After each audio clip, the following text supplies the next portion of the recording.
I'm Carolin. I work at CD PROJEKT RED as a senior community manager for all our franchises. So for Cyberpunk 2077, for the Witcher franchise, for Gwent, and also now recently on Edge Runners, the anime we did on Netflix. A typical week in community management is that there's never really a typical week. There's some parts that are strategy based. So of course you create a strategy for what do you want to communicate, how do you want to communicate it, and in what order and on which channels. So you have to decide, do you post this on Instagram? Does it go into the forums?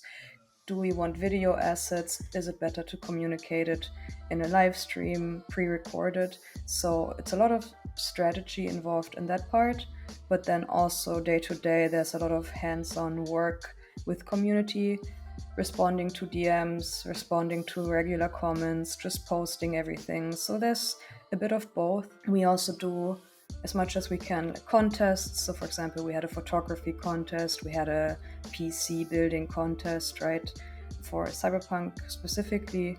So there's also a lot of work behind the scenes that goes into this, figuring out the legal details with our legal department, prizes with our business development teams. So it's a job that requires you to be not only a community manager on the outside, but also almost on the inside, where you bring a lot of departments together to make things happen. Usually I try to be on the forums and on social media every day. I'm not responding to everything every day because that's physically impossible, but I at least want to get a grip of, okay, what do people say? What do they think about releases that we did? And then, of course, I take notes and I bring it back to our team, and then we discuss, okay, what does the community think about X, Y, Z? What should we change? I think you have to be very empathetic. You're communicating with a lot of different people. So you have to put yourself in their shoes. You have to understand where they're coming from.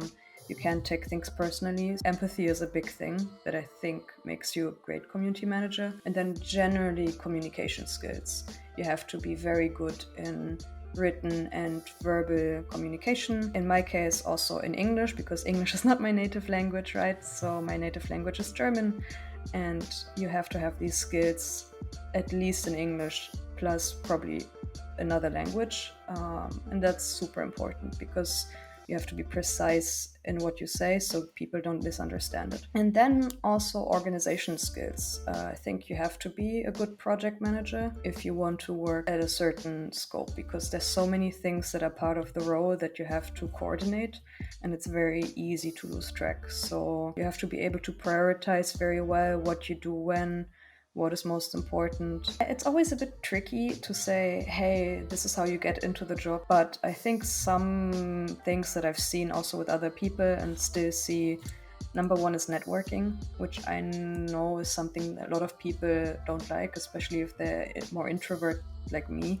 But just make connections, like genuine connections to people, be kind to people, interact with people that are already working in the industry or like also trying to get into the industry, because this is how a lot of entry-level roles also get filled, right? Like I get asked a lot for recommendations for community manager positions. People know that I work in the field. They reach out to me and say, hey, I have a junior position. Do you know any good community managers or people suitable for the role? And if I know you and if I know, hey, this person is passionate about it and has experience, I will recommend you. I think my number one tip would be part of the game dev community as much as you can. Go to events if it's possible for you, if it's accessible for you. Use places like Twitter. Like reach out to people that you admire or that are in roles that you like and just talk to them. And then another tip is already try to do community management roles in your everyday life that you can then use as job experience. What I mean by that is perhaps volunteer to be a moderator for a Discord channel or volunteer to be a forum moderator. Try to do these kind of things already and show that you have the skills. And then this kind of transferable skill set can be mentioned in your application. And I know a lot of companies, including ours, that have hired cosplayers or have hired moderators into community management roles when they prove that they could do it.